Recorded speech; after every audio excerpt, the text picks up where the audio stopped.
विदुर के दक्ष बनाने वाली बात कहने पर ध्रुव ने चौंकते हुए उनसे सवाल किया, तो क्या इसका मतलब यह है कि मुझे साल भर यहीं रहना होगा?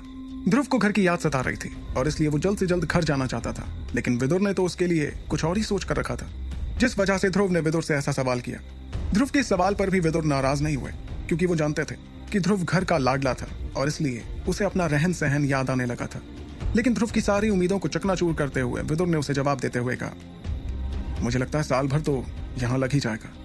उसके बाद 6 महीने हम टाइगर डेजर्ट में बिताएंगे, जहाँ तुम्हारी ट्रेनिंग खत्म होगी। टाइगर डेजर्ट के बारे में सुनकर ध्रुव ने हैरान होते हुए विदुर से पूछा, टाइगर डेजर्ट? अच्छा ठीक है, लेकिन आप मुझे क्लास 3 की तकनीक कब सिखाएंगे? ध्रुव वो तकनीक जल्द से जल्द सीखना चाहता था, क्योंकि उसे पता था कि इस तकनीक से उसकी शक्तियां और बढ़ जाएंगी और उसे तिलस्मी जानवरों से लड़ने में कोई तकलीफ नहीं होगी।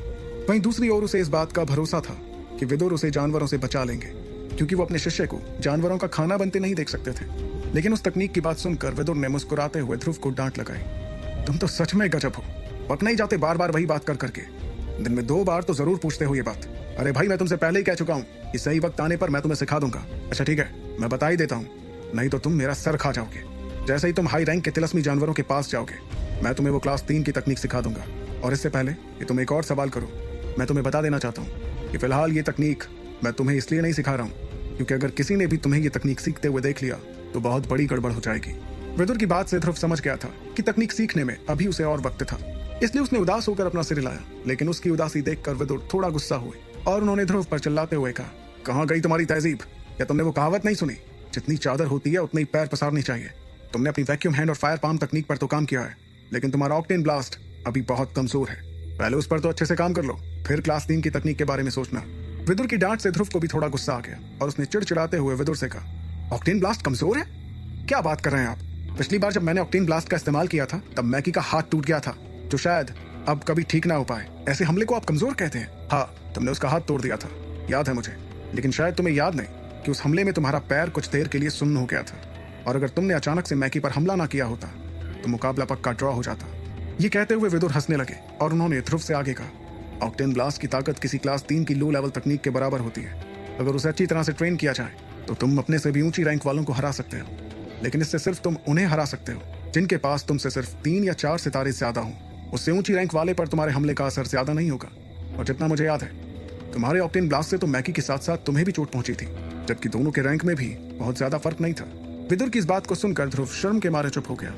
उसने आंख बंद करके वो पल याद करने की कोशिश की जब विदुर ने उसे ये तकनीक सिखाई थी और उससे कहा था, ध्रुव, ऑक्टेन ब्लास्ट क्लास 2 की हाई लेवल तकनीक है जो पास के मुकाबलों में काम आती है, और जब इसमें महारत हासिल कर ली जाए तो 8 छोटे छोटे शक्ति के गोले मिलकर एक बड़ा गोला बना लेते हैं, जिसकी हमला करने की ताकत किसी क्लास 3 की लो लेवल तकनीक जितनी हो जाती है। तभी विदुर ने देखा कि उनकी बातों का ध्रुव पर असर होने लगा था, और इसलिए उन्होंने अपनी बात जारी रखते हुए कहा, ट्रेनिंग के दौरान 8 शक्तियों को काबू में करना सीखना पड़ता है। 8 में से तुमने कितनी शक्तियों को काबू कर लिया?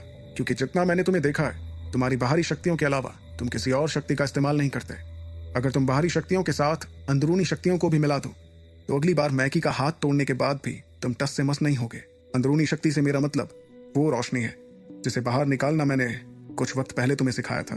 इस पर ध्रुव ने तुरंत विदुर से सवाल करते हुए कहा, लेकिन अंदरूनी शक्तियों को, मेरा मतलब है कि उस अंदरूनी रोशनी को बाहरी शक्तियों से कैसे मिलाते हैं? विदुर ने देखा कि ध्रुव की समझ में आ रहा था कि वो क्या कहना चाह रहे थे, इसलिए उन्होंने ध्रुव को आगे समझाते हुए कहा, आज तक जब भी तुमने ऑक्टेन ब्लास्ट का इस्तेमाल किया है तो तुम तकनीक के बिना ही शक्तियों को सीधे एक बार में सामने वाले पर छोड़ देते हो। लेकिन ये बात मैंने तुम्हें अब तक नहीं बताई, और इसकी 2 वजह थी। पहली वजह तो ये कि तुम्हारी अंदरूनी शक्तियां अभी भी कमजोर हैं, और दूसरी वजह ये कि तुम्हें कभी खुद से नहीं लगा कि तुम शायद कुछ गलत कर रहे हो। अपनी गलती के बारे में सुनते हुए ध्रुव अपना सर खुजाने लगा। उसने कभी सोचा भी नहीं था कि इन दोनों शक्तियों को मिलाकर भी हमला किया जा सकता था, और ऐसा सिर्फ इसलिए हुआ था क्योंकि ऑक्टेन ब्लास्ट की बाहरी शक्ति ही काफी ताकतवर थी, जिस वजह से उसे अंदरूनी शक्ति को मिलाने की जरूरत ही नहीं महसूस हुई। फिर उसे सोचते हुए देख विदुर ने तुरंत ध्रुव से कहा, जल्दी जल्दी अपनी आंखें बंद करो और अपनी आत्मा को खोजने की कोशिश करो। ये सुनकर पहले तो ध्रुव थोड़ा हिचकिचाया, लेकिन फिर विदुर की बात मानते हुए वो पालती मारकर पेड़ के पास ही ध्यान की मुद्रा में बैठ गया। फिर आग की लपटों को देखते हुए ध्रुव ने धीरे धीरे अपनी आंखें बंद की, जिससे आसपास का माहौल बिल्कुल शांत हो गया। फिलहाल ध्रुव को सिर्फ लकड़ी के जलने की आवाज के अलावा सिर्फ आसपास घूमते कीड़ों की आवाज सुनाई दे रही थी। फिर कुछ देर ध्रुव अपनी आंखें बंद करके अपनी आत्मा को खोजने लगा, और तभी अचानक उसे कुछ महसूस हुआ और एक झटके में उसने अपनी आंखें खोली। आंखें खोलते ही ध्रुव ने शक्ति महसूस करते हुए अपनी मुट्ठियां बंद की, जिसमें से अब एक पीले रंग की रोशनी निकलने लगी थी। और इसके कुछ पल बाद ही ध्रुव ने अपने पास ही मौजूद पेड़ के तने पर अपनी मुट्ठी से हमला करते हुए चिल्लाया, ऑक्टेन ब्लास्ट! फिर जैसे ही उसकी मुट्ठी पेड़ से टकराई तो जंगल में एक शोर की आवाज सुनाई पड़ी। ध्रुव ने जिस जगह पर मुक्का मारा था वहां पर अब एक छेद हो चुका था। उसके बाद ध्रुव ने अपने दूसरे हाथ से अपनी अंदरूनी शक्ति का इस्तेमाल करते हुए एक बार फिर उसी जगह पर वार किया जिससे पहले जैसी ही आवाज सुनाई पड़ी, लेकिन इस बार ध्रुव की शक्तियां छेद से होते हुए पेड़ की जड़ तक पहुंच गई, जिससे कुछ पल बाद एक अजीब सी आवाज सुनाई देने लगी। ध्रुव ने जैसे ही उस पेड़ के तने में झांक कर देखा तो उसे शक्तियां किसी ज्वालामुखी की तरह बाहर निकलते हुए दिखी और इस वजह से ध्रुव तुरंत पेड़ से दूर जाने लगा। फिर जैसे ही वो भागते भागते थोड़ी दूर आया तो वो पेड़ किसी पटाखे की तरह फूटकर उछलते हुए जमीन पर गिर गया। ये देखते ही ध्रुव की आंखें हैरानी में बड़ी हो गई और फिर उसने खुद से कहा, बाप रे, अंदरूनी शक्ति तो सचमुच बेमिसाल है। उसके बाद ध्रुव भागते हुए एक बार फिर उसी पेड़ के पास गया और उस पेड़ की हालत को देखकर मुस्कुराने लगा, लेकिन अंदर ही अंदर ध्रुव को थोड़ी कमजोरी भी महसूस होने लगी, जिससे उसे समझ आ गया था कि अंदरूनी शक्ति के इस्तेमाल से उसकी शक्तियां कमजोर हो गई थी।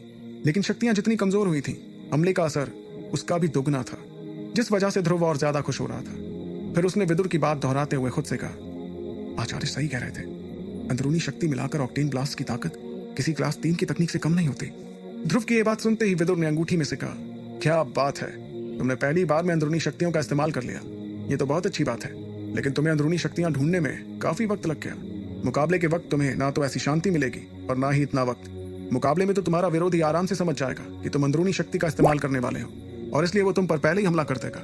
फिर बचते बचते तुम कैसे इस शक्ति को बाहर निकाल पाओगे।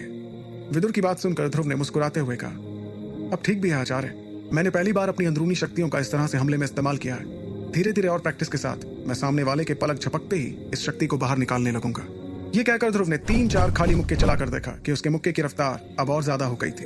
वो समझ गया था कि इसकी वजह भी अंदरूनी शक्तियां ही थी और अंदरूनी शक्तियों को काबू कर पाने की वजह से ध्रुव इस वक्त बहुत खुश दिखाई पड़ रहा था। तभी ध्रुव की बात पर सिर हिलाते हुए विदुर ने कहा, मैं जानता हूँ कि तुम्हारी रोशनी वक्त के साथ बढ़ती जाएगी, लेकिन फिलहाल तुम्हारी रोशनी बहुत कमजोर है और इस वजह से तुम्हारी शक्ति सिर्फ तभी तुम्हारे काम आएगी जब तुम सामने वाले को जल्द से जल्द खत्म कर पाओ। ऐसा मान लो कि ऑक्टेन ब्लास्ट को सामने वाले पर बिजली की तरह गिराकर तुम्हें उसे हार मानने पर मजबूर करना होगा।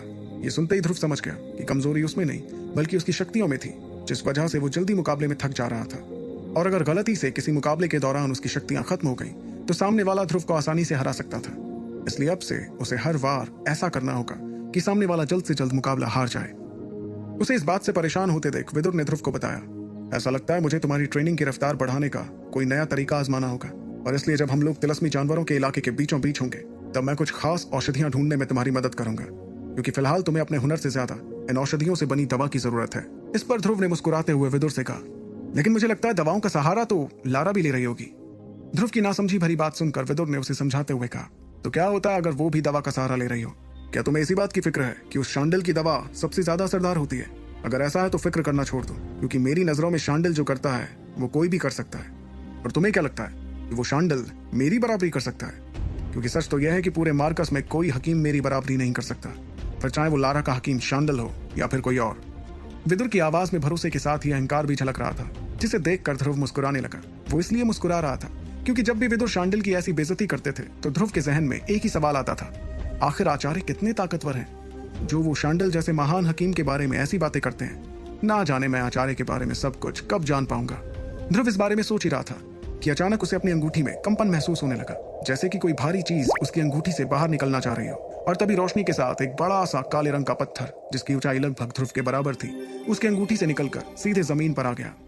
उस बड़े से चमकते पत्थर को देखकर ध्रुव हैरान हो गया और तभी अंगूठी में से विदुर की आवाज आई, अब से इसे अपने साथ ही रखो और चाहे जो हो जाए इसे नीचे मत रखना, तब भी जब तुम आराम कर रहे हो। उस पत्थर को देखकर ध्रुव की समझ नहीं आया कि आखिर वो उस पत्थर का करे क्या, और इसलिए उसने उस पत्थर को देखते हुए विदुर से सवाल किया, लेकिन आचार्य मैं इस पत्थर का करूंगा क्या?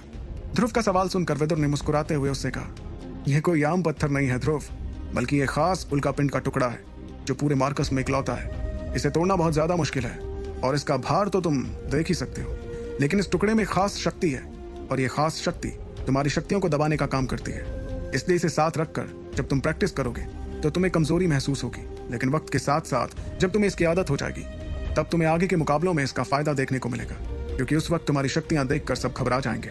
और हाँ, जो क्लास 3 की तकनीक मैं तुम्हें सिखाने वाला हूँ उसमें भी ये काम आएगा। इतना कहकर विदुर चुप हो गए और ध्रुव मुस्कुराते हुए उस पत्थर को निहारता रहा। फिर आग के पास इंतजाम करके वो चुपचाप सो गया और आने वाले दिनों की ट्रेनिंग का इंतजार करने लगा। अगले दिन वो फिर अपने सफर पर निकल पड़ा और सूरज की चिलचिलाती धूप में उसके पांव जैसे ही जमीन पर पड़े तो उसके जूतों से होते हुए उसे वो धधकती जमीन महसूस हुई और उस धूप में चलते चलते ध्रुव पसीने से तरबतर हो गया। उसकी चाल बहुत धीरे थी क्योंकि उस वक्त वो अपनी पीठ पर विदुर का दिया हुआ काला पत्थर बांध कर ले जा रहा था। वो काला पत्थर ऊपर से ऐसे दिख रहा था जैसे कोई बड़ी सी चट्टान, और उस पत्थर पर अजीबोगरीब आकृतियां बनी हुई थी जो उस काले पत्थर को और रहस्यमयी बना रही थी। उस पत्थर की ऊंचाई ध्रुव के बराबर थी, जिसे देखकर आसपास के राहगीर उसे देखकर हैरान हो रहे थे। चलते चलते जैसे ही ध्रुव थोड़ी दूर पहुंचा तो उसे वो पत्थर अब बहुत भारी लगने लगा और इसलिए वो जैसे तैसे करके उसे एक पेड़ की छांव तक ले आया और फिर उस पत्थर को रखते हुए ध्रुव अचानक से घास पर गिर गया। घास की नरमी महसूस होते हुए ध्रुव को थोड़ा बेहतर लगा और उसने हांफते हुए विदुर से सवाल किया, आचार्य, ये चीज बहुत भारी है, इसे पीठ पर रखकर यहाँ तक लाने में मेरी हालत खराब हो गई है।